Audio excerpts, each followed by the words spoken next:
ঢাকা বিশ্ববিদ্যালয়ে কেন্দ্রীয় ছাত্র সংসদ নির্বাচনে বাংলাদেশ ইসলামী ছাত্র শিবির মনোনীত সহ সভাপতি পদপ্রার্থী সাদিক কায়েম সকাল থেকে বেশ কয়েকটি ভোট কেন্দ্র পরিদর্শন করেছেন।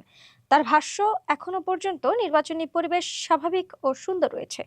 মঙ্গলবার বেলা 11:15টার দিকে কার্জন হল চত্বরে সাংবাদিকদের সঙ্গে আলাপকালে তিনি বলেন, সকাল থেকে একাধিক কেন্দ্র ঘুরে দেখেছি, সবকিছু স্বাভাবিক ও সুন্দর রয়েছে। শেষ পর্যন্ত যদি সুষ্ঠুভাবে ভোট হয় তবে আমি জয়ের ব্যাপারে আশাবাদী। এখনো পর্যন্ত সবকিছু ইতিবাচকভাবেই হচ্ছে। শিক্ষার্থীদের ভোটের আগ্রহের বিষয়ে সাদিক কায়েম বলেন, শিক্ষার্থীরা উৎসাহের সঙ্গে ভোট দিচ্ছে।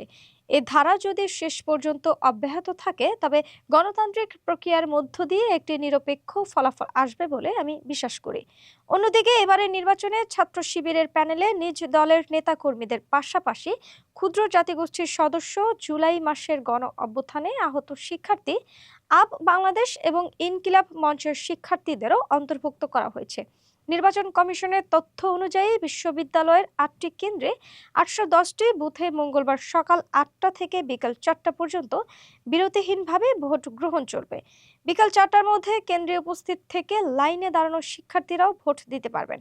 ভোটের নিরাপত্তা নিশ্চিত করতে সোমবার রাত 8টা থেকে টানা 34 ঘন্টার জন্য বিশ্ববিদ্যালয়ের সব প্রবেশপথ সাধারণ মানুষদের জন্য বন্ধ ঘোষণা করা হয়েছে।